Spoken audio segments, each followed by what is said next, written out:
Bonjour à tous, sommes actuellement avec Cécile Ferrando, directrice marketing communication de Val d'Isère Tourisme, pour nous parler des nouveaux chiffres de cette semaine. Bonjour Cécile. Bonjour Agathe. Alors qu'en est-il de ces chiffres en termes de fréquentation et de nombre de nuitées? Alors pour le taux d'occupation, on sera à 38,9%, donc on frisera les 40, c'est pas mal pour cette avant-dernière semaine de l'hiver. Et puis en termes de nuitées, 34 800, donc du monde. Alors c'est sûr qu'on n'est pas que sur le tempo des semaines précédentes, mais c'est bien. Et puis les dernières chutes de neige vont certainement nous apporter des réservations dernière minute. On constate qu'il y a énormément d'établissements qui restent ouverts, donc c'est positif. Il y a encore les Français en vacances, des Parisiens, la zone aussi de la région Auvergne-Rhône-Alpes qui est en congé, donc ça va faire des locaux qui vont pouvoir venir en profiter. On a toujours des Britanniques qui seront là, et puis des Suisses. On a une coupure chez les Belges, et il y aura à nouveau des Belges la semaine suivante. Et c'est une bonne chose aussi que les socioprofessionnels jouent le jeu jusqu'au plus tard possible. C'est très important, ça participe à l'aura de Val d'Isère, de la marque, tout le monde... Voilà, il y a cette émulation et quand les clients viennent à Val d'Isère et que l'ensemble des socioprofessionnels jouent le jeu, que les magasins sont ouverts, que les hébergements sont ouverts, eh bien ça ne donne pas de fausses promesses aux clients. Ils ont le même produit en fin de saison que quand ils viennent en début de saison ou en milieu de saison. Et ça, c'est positif parce qu'il n'y a rien de tel qu'un client déçu. Si la personne vient à Val d'Isère et que tout n'est pas ouvert, elle peut être très déçue. Et du coup, ça ne fait pas un bon ambassadeur et ça ne profite pas à Val d'Isère. Et on a déjà un peu une vue sur la dernière semaine du mois d'avril, parce que, enfin, la dernière de la saison finalement aussi. On a une vue, on a déjà des chiffres. Alors, on sera encore en deçà des chiffres que je viens de vous donner. On sera plus autour des 30% de taux d'occupation. Là, on aura beaucoup moins d'établissements ouverts. La dernière semaine, là, pour le coup, on aura peu d'hôtels ouverts. Je crois qu'on est à 3 hôtels ouverts. Les agences et résidences, heureusement, jouent le jeu. Puis on a quand même vendu pas mal de packages dernière trace. Donc là, j'espère qu'il n'y aura pas trop de déception. Après, avec la neige qu'on a reçue cette semaine, je pense que déjà, il y aura un gros coup de cœur sur le domaine skiable. Et ça fera beaucoup, mais ça ne suffira pas. Il y aura quand même beaucoup d'animations. Il y aura des bars et des restaurants qui resteront encore ouverts? Ils restent ouverts aussi. On a tout un listing qui nous permet de tout mettre à jour. Alors j'invite tout le monde à aller sur valdisère.com. Dans la partie ski and chill, on a là détaillé toutes les animations. Et pour le coup, on voit les établissements qui restent ouverts et ce qu'ils ont mis en place pour leur fermeture. Et c'est vrai que Val d'Isère, c'est aussi une marque. Est-ce que tu peux nous en parler justement? Alors Val d'Isère, c'est un territoire tout d'abord. Et puis effectivement, c'est devenu une marque. En termes marketing, une marque, qu'est-ce que c'est? C'est ce qui permet de différencier le territoire. C'est ce qui nous caractérise. La marque Val d'Isère, on peut parler tout d'abord de son logo. Donc la marque Val d'Isère, comme vous le savez, elle est caractérisée par un logo qui est un aigle et le titre Val d'Isère, le mot Val d'Isère. C'est un logo qu'on appelle un logo semi-figuratif. Cette marque, c'est quelque chose qui a été créé à l'époque par les personnes qui ont initié le tourisme à Val d'Isère. C'était Jacques Mouflier et d'autres personnes, le docteur Pétry et d'autres qui se sont associés à des avalins locaux.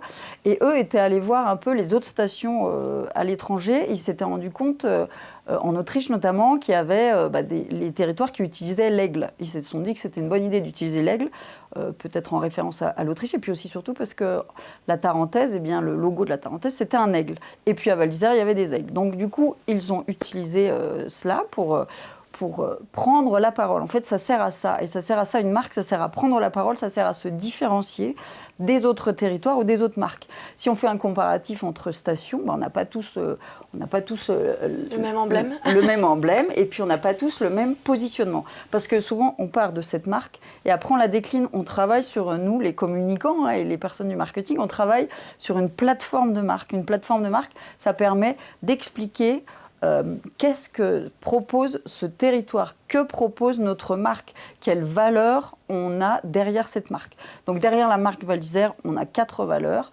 Il y a l'authenticité, il y a l'ouverture d'esprit, il y a l'excellence. Et chacun doit se retrouver dans ces valeurs.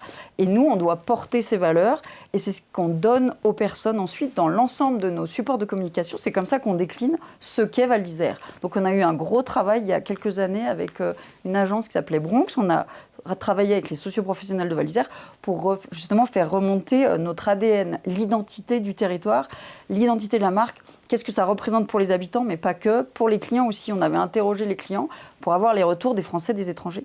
Et avec tout ça, on a créé cette plateforme de marque. Et sur cette plateforme de marque, on s'appuie sur cette plateforme de marque pour créer du contenu, des vidéos, toute une stratégie, toute la stratégie de la marque Val d'Isère. Et aussi des goodies, des vêtements, des accessoires. C'est vrai que nous sommes propriétaires, enfin c'est même pas Val d'Isère Tourisme qui est propriétaire de la marque Val d'Isère, c'est la mairie de Val d'Isère qui a déposé la marque Val d'Isère. Elle est protégée, les marques sont protégées, comme les marques de vêtements, les marques de luxe, tout le monde protège sa marque parce que on est censé, nous, réguler l'autorisation. Alors effectivement, nous, Val d'Isère Tourisme, on a l'autorisation d'utiliser la marque Val d'Isère, et c'est pour ça que quand on fait la promotion de Val d'Isère, on utilise le logo. On a l'autorisation de créer des goodies à l'effigie de Val d'Isère avec cette marque semi-figurative. On en vend d'ailleurs dans notre boutique au sein de l'Office de tourisme, on en vend aussi en ligne. On n'a pas encore passé le cap, nous, Val d'Isère Tourisme, de mettre en place de vendre en fait notre marque. On pourrait le faire, on devrait peut-être même le faire. On fait attention à ce qu'on fait. On estime que les gens de Val d'Isère utilisent la marque. Voilà, on laisse l'autorisation gratuite. Oui, parce qu'on peut trouver des casquettes, des pulls, des sweats avec le logo de Val d'Isère ou l'écriture de Val d'Isère. On peut, mais nous, on serait censé récupérer quand même de l'argent, de l'utilisation de cette marque. Peut-être qu'un jour, on le fera, comme vous n'avez pas le droit, par exemple, d'utiliser la marque de Nike ou d'utiliser la marque de Dior, parce que voilà, c'est une marque qui est protégée, qui est déposée comme la marque Val d'Isère. Nous, avec l'autorisation du maire de Val d'Isère et puis l'autorisation de la direction générale de Val d'Isère Tourisme, on s'est dit que voilà, on n'allait pas faire la chasse entre guillemets aux personnes qui utilisaient la marque Val d'Isère. Mais ça peut quand même devenir un angle pour nous donner un peu plus de budget et puis pour motiver aussi l'ensemble des socioprofessionnels qui, grâce à la marque Val d'Isère, font un certain chiffre d'affaires et gagnent bien leur vie grâce à la marque Val d'Isère. Ils pourraient ainsi venir soutenir aussi Val d'Isère Tourisme qui les aide, puisque nous aussi, en valorisant la marque, on ramène des clients à Val d'Isère. Et ainsi, les socioprofessionnels peuvent travailler. Et ça aussi protégerait donc la marque et ça permettrait aussi d'éviter à l'avenir des contrefaçons ou des choses qui pourraient se faire comme on connaît dans les grandes marques de luxe. Et qui pourraient nous porter préjudice. Nous, parfois, là, on étudie ce que font quand même les socioprofessionnels.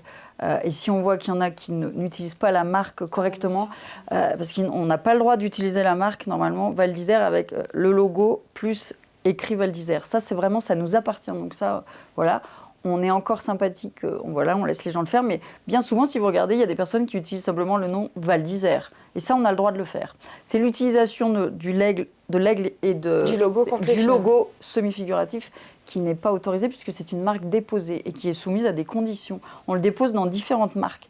Donc ça, c'est interdit. Après, d'utiliser la marque Val d'Isère seule ou de faire un dessin d'un aigle avec écrire Val d'Isère, ça, chacun est libre de le faire et de l'utiliser. Mais oui, il y a un vrai contrôle sur les marques et c'est très important.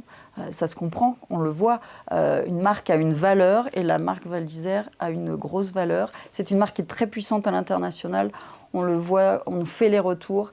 Et donc, faisons attention à notre marque et je vous remercie de me poser toutes ces questions.